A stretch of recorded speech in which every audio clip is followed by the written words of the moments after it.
Welcome back. Our next guest is Lenny Pinna, who is the founder of Ecclesia Arts. Welcome to the show. Thank you. Pleasure to be here. What is Ecclesia Arts?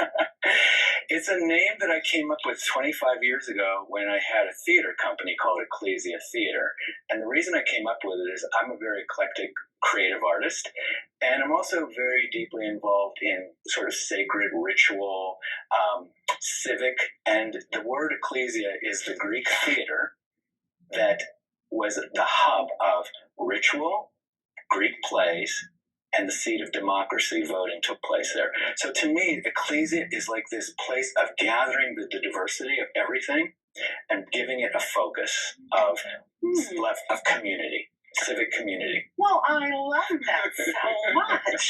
So tell us about your Ecclesia Arts. Tell us about your eclectic passions.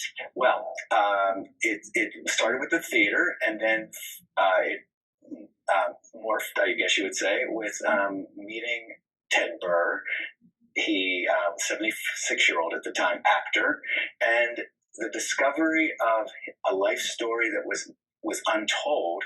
He hadn't told anybody, and then one evening in a conversation, I found out about his past confusion with gender identity.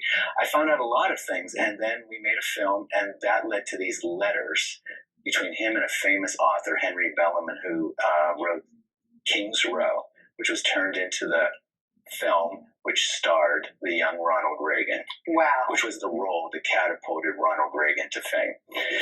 So, those are interesting connections. Yes, and then when I read the letters in the year 2000, I thought, oh my, this is a story that needs to be told, but it's going to take a while for people to be open to hearing this story. They were talking about things in 1943 that we've only begun to talk about in the last 5 to 10 years in terms of gender confusion and sexuality and the intersection, or where that separates. And they were talking candidly in these letters. That seems fascinating. Yes. And a little shocking. Yeah, well, that's it. There's it still feels a little provocative, even now, but to hear the inside of this 19-year-old, and he was a wonderful creative artist. He wrote a novel, he danced, he played the piano, he acted.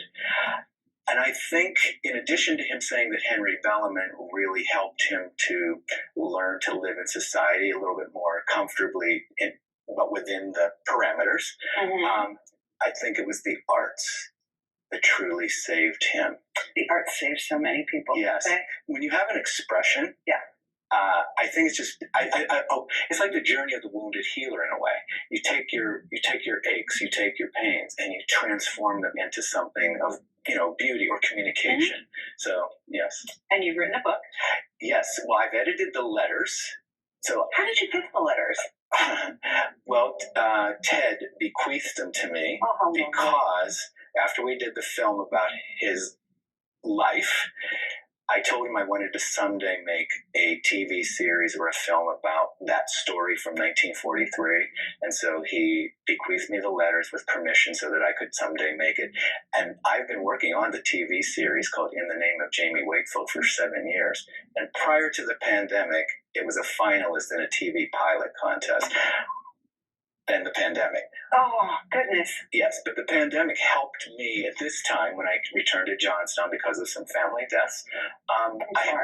Thank you.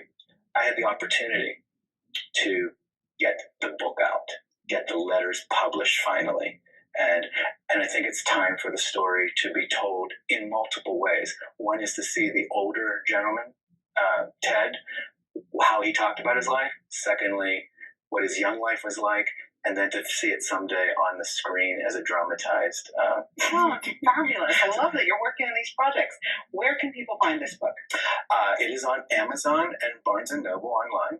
And the film, I'm going to tell you, next week is going to be on my YouTube channel, Ecclesia Arts, for free.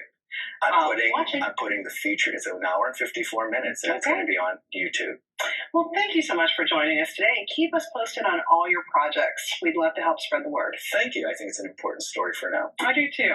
That's all the time we have for today. Thank you so much for joining us. We appreciate you. Don't forget you can join me weekday mornings on Wally 100 Radio, weekday afternoons on Key 96.5, and here come Casey's Critters.